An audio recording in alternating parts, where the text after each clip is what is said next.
यह वीडियो ऐसी घटना पर केंद्रित है जिसे जानकर आपको महसूस होने लगेगा कि आपके जीवन में चाहे जितनी भी समस्याएं आए, जितनी भी परेशानियां आए, कष्ट आए और दुखों का पहाड़ टूट जाए तो भी आप उससे बाहर निकल सकते हैं। कैसे, यही इस वीडियो में है। इस घटना को एक महान सन्यासी ने बताया है और इसके भीतर बहुत ही प्रेरणा छुपी हुई है। कैसे, आइए देखते हैं। नमस्कार, मैं हूं विनय बिहारी सिंह। मेरे YouTube चैनल पर आपका बहुत बहुत स्वागत है। आइए इस बेहद दिलचस्प घटना के बारे में जानते हैं और इसमें कौन सी ताकत छिपी हुई है उसको पहचानते हैं। यह दिलचस्प कहानी महान योगी परमहंस योगानंद जी उन लोगों को सुनाया करते थे जो जीवन से निराश, हताश होकर उनके पास राहत पाने के लिए आते थे। यह सन 1930 के आसपास की घटना है। प्रथम विश्व युद्ध हो चुका था और एक साधु स्वभाव के पायलट अपने मोनोप्लेन से न्यूयॉर्क से किसी दूसरे शहर में जा रहे थे। मोनोप्लेन कैसा होता है मैं आपको दिखाता हूं। ये देखिए, ये मोनोप्लेन है। इसके दो डैने होते थे और फिक्स होते थे और एक तार ऊपर लगा होता था। ये तार मैं आपको जूम करके दिखा रहा हूं। तो ये तार है।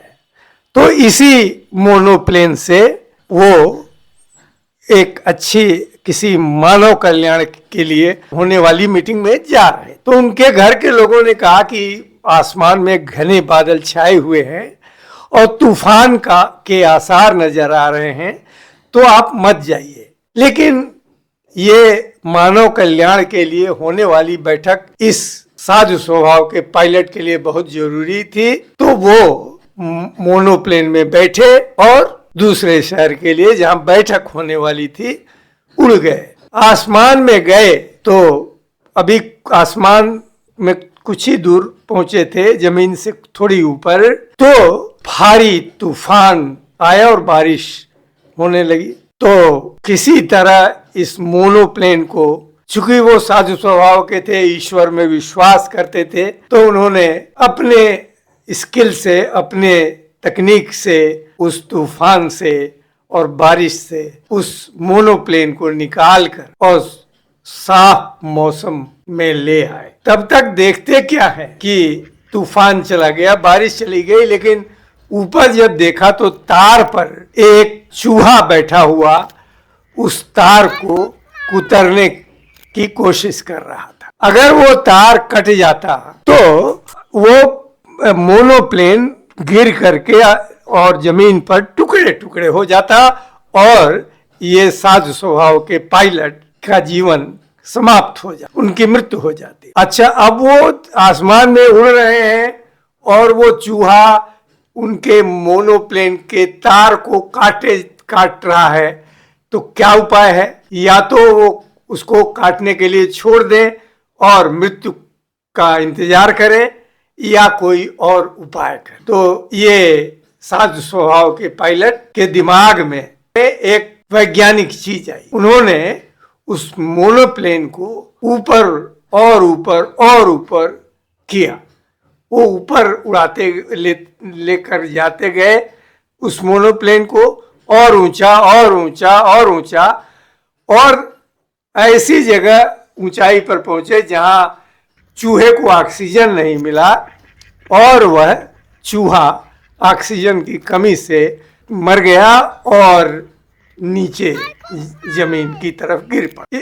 तार कटा नहीं और वो मोनोप्लेन को लेकर अपने गंतव्य स्थान पर पहुंचे और वहां मीटिंग की।